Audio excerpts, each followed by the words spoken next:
বাংলাদেশে অনেক ক্ষুদ্র এবং মাঝারি উদ্যোক্তা আছে যারা হয়তোবা দীর্ঘদিন যাবৎ একটি প্রতিষ্ঠানের নাম দিয়ে তাদের ব্যবসায়িক কার্যক্রম পরিচালনা করে যাচ্ছে কিংবা সেবা সরবরাহ করে যাচ্ছে। আবার অনেক উদ্যোক্তাই আছে যারা চাচ্ছে যে নতুন করে শুরু করবে, তারা একটি প্রতিষ্ঠানের নাম দিবে, সে প্রতিষ্ঠানের নাম দিয়ে তাদের ব্যবসায়িক কার্যক্রম বা সেবা সরবরাহ করবে, কিন্তু তারা একটু ভয় পাচ্ছে যে এই নামটি যখন জনপ্রিয় হয়ে যাবে তখন কিন্তু অন্য কেউ সেম নামটি দিয়ে দেখা যাচ্ছে যে আরেকটি প্রতিষ্ঠান খুলে বসবে। তো এই ধরনের ক্ষেত্রে কোন কোন প্রতিকার আপনি যদি গ্রহণ করে থাকেন সেক্ষেত্রে আপনি দেখা যাচ্ছে যে বাড়তি একটু সুবিধা পাবেন, সে বিষয়টি নিয়ে আজকের ভিডিওতে আমি বিস্তারিতভাবে আলোচনা করার চেষ্টা করব। তো যে সমস্ত ক্ষুদ্র এবং মাঝারি উদ্যোক্তারা রয়েছে যাদের পক্ষে হয়তো বা অত বড় পরিসরে লিমিটেড কোম্পানি করার মাধ্যমে ব্যবসা বাণিজ্য করা সম্ভব না। লিমিটেড কোম্পানি এই জন্য বললাম, যারা লিমিটেড কোম্পানি করে তারা কিন্তু অটোমেটিকলি লিমিটেড আইনেই কিন্তু তার ব্যবসা প্রতিষ্ঠানের নামের একটি আইনি সুরক্ষা পেয়ে যায়। তো আমরা যারা ক্ষুদ্র এবং মাঝারি উদ্যোক্তা, আমাদের পক্ষে তো লিমিটেড কোম্পানি করা সম্ভব না, আমাদের পক্ষে হচ্ছে ট্রেড লাইসেন্স করা সম্ভব।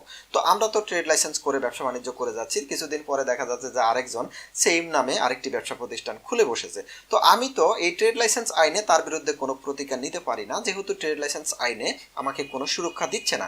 তো এ ধরনের ক্ষেত্রে আমাকে কোন কাজটি করতে হবে যাতে করে আমি তার বিরুদ্ধে অ্যাকশন নিতে পারি? তো এ ধরনের ক্ষেত্রে আপনারা যারা উদ্যোক্তা আছেন, যারা লিমিটেড করে কাজ করবেন না, তারা শুধু ট্রেড লাইসেন্স দিয়েই ক্ষুদ্র এবং মাঝারি পরিসরে তাদের ব্যবসা বাণিজ্য চালাবেন, তাদের জন্য একমাত্র সুরক্ষা হচ্ছে ট্রেডমার্ক। ট্রেডমার্কই হচ্ছে আপনার জন্য একমাত্র আইনি সুরক্ষা, যেটির মাধ্যমে আপনি আপনার প্রতিষ্ঠানের নামটিকে একটি আইনি সুরক্ষার মাধ্যমে সাপোর্ট পাবেন। এবং ভবিষ্যতে যদি কেউ এই নামটি ব্যবহার করে তার প্রতিষ্ঠান পরিচালনা করে, সেক্ষেত্রে আপনি তার বিরুদ্ধে মামলা মোকদ্দমা করতে পারবেন। তো মনে করেন আপনার একটি বিরিয়ানির দোকান আছে, যে দোকানের নাম হচ্ছে হাজির বিরিয়ানি।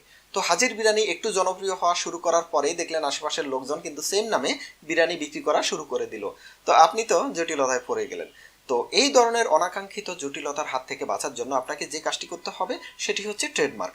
আপনি প্রথমে একটি ট্রেড লাইসেন্স করবেন আপনার প্রতিষ্ঠানের নামে, একই সাথে আপনাকে যে কাজটি করতে হবে ট্রেডমার্ক করতে হবে।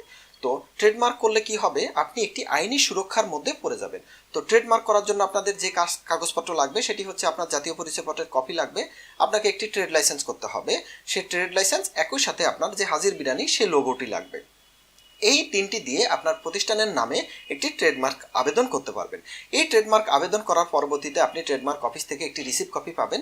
এর পরবর্তীতে কয়েক মাস পরে এই ফাইলটি এক্সামিনে যাবে, এক্সামিনার দেখবে এই নামটি আপনাকে দেওয়া যায় কিনা।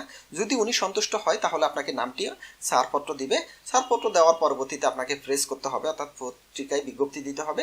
এর পরবর্তীতে আপনি চূড়ান্ত লাইসেন্স পাবেন। তো আপনি যখন চূড়ান্ত লাইসেন্স পাবেন এই যে হাজির বিরিয়ানির নামে, তার পরবর্তীতে যদি অন্য কেউ সেম নামে ব্যবসা প্রতিষ্ঠান খুলে তাহলে কিন্তু আপনি তার বিরুদ্ধে লিগ্যাল অ্যাকশন নিতে পারবেন, আপনি তার বিরুদ্ধে মামলা করতে পারবেন, তার বিরুদ্ধে জরিমানা আদায় করতে পারবেন, তার ব্যবসা প্রতিষ্ঠান বন্ধ করে দেওয়ার জন্য আদালতে আবেদন করতে পারবেন।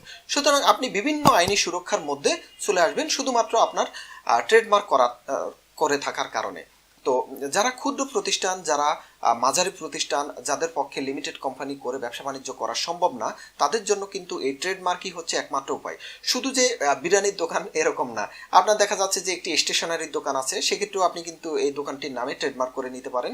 আপনার দেখা যাচ্ছে যে একটি মিষ্টির দোকান আছে বা আপনার একটি পরিবহনের ব্যবসা আছে, দেখা যাচ্ছে যে এনা পরিবহন, সেই নামটিকে আপনি ট্রেডমার্ক করে নিতে চাচ্ছেন।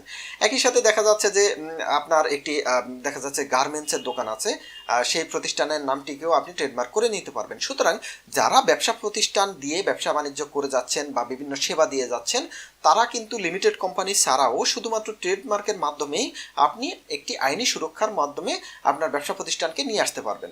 আর এই ব্যাপার নিয়ে যদি আরও কোনো প্রশ্ন থাকে, আপনাদের মনে কোনো কৌতূহল থাকে, তাহলে অবশ্যই আমাকে ফোন করবেন। আমার ফোন নাম্বার 019175689440। সবাই ভালো থাকবেন, সুস্থ থাকবেন, ট্রেডমার্ক নিয়ে আপনাদের ব্যবসা প্রতিষ্ঠানটিকে সুরক্ষার আওতায় নিয়ে আসবেন এই কামনা করি।